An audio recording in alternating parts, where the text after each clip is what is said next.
Սահակյան, այս ակցիայի շրջանակներում ծնողների ակնկալիքները լսեցինք, դուք ինչ հույսով եք այսօր այստեղ եկել միացել ակցիային եւ Արսեն Ղուկասյանի կալանքի հետ կապված ես համար սպասելի էր, որ դատարանը հենց այս որոշումը կայացնի։ Ճիշտ ասած, այս պահին ես վատառողջ եմ, բայց չէի կարող տունը նստած բազմոցին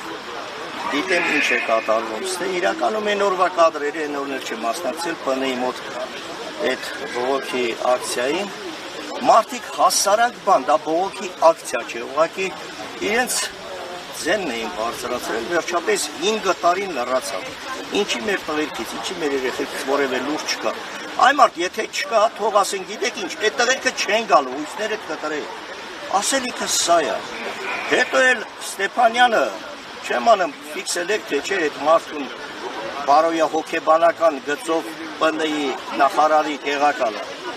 Ասում է, եթե 18 թվից մինչև 18 թիվը կամ 18 թվից հետո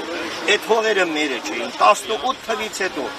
մեր զինվորները, մեր տղաները ինչ գործ ունեին օտարի հողի վրա, ասում է պետք է եղել տարել է, ու դու պատկերացնում եք ինչ, չեմ անում, դա փողոցային զրույց է, բեսեդկայի զրույց է, ինչ, ասում է պետք է եղել տարել է, փող նախարար ես, փոխանակ մի հատ հարց են լուծում տաս, այդ մարդկանց աջակցես, ընդառաջես, ասես հայեք ելեք դղաներ, մի քիչ էլ համբերեք կգա, հեսա համապատասխան մարդ կգա ձեզ կընդունի ու հարցին լուծում կտա, չեմ անում ուղղակի, այս անտարբերությունը, այս արհամարական վերաբերմունքը, Արսենի կալանավորումը բոլորիս համար է սպասելի, ամենաակտիվ, ամենաայն դուզու խոսացող, ճիշտը խոսացող հերոսի հարազատներից կամ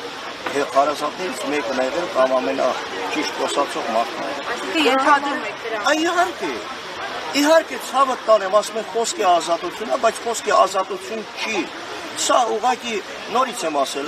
եմ, ասում եմ, ապրում ենք մի բռնապետական երկրում, որտեղ խոսքի ազատության համար, խոսելու համար մարդու կարող են կալանավորել, կարծիք հայտնելու համար։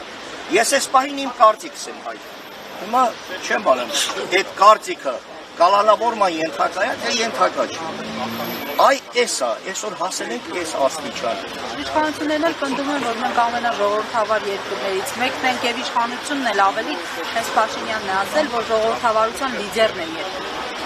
Հիմա այս մարդկանց ասածները ես առհասարակ չեմ ուզում լսեմ ու չեմ ուզում իրանց ասածներին արձագանքեմ, բայց այս մարդիկ ինչ են ասում այն բոլորը մեղավոր են։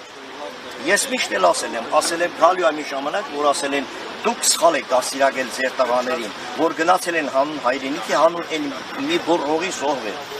Մենք ենք մեղավոր, մեզ են մեղավոր ճանաչելու։ Սրանց համար ես պարզ ասեմ, բոլորը մեղավոր են, բացի իրենցից, որ ամենագլխավոր մեղավորը ինքն է, բոլորը մեղավոր են, բացի հենց գերագույն գլխավոր հրամանատարից։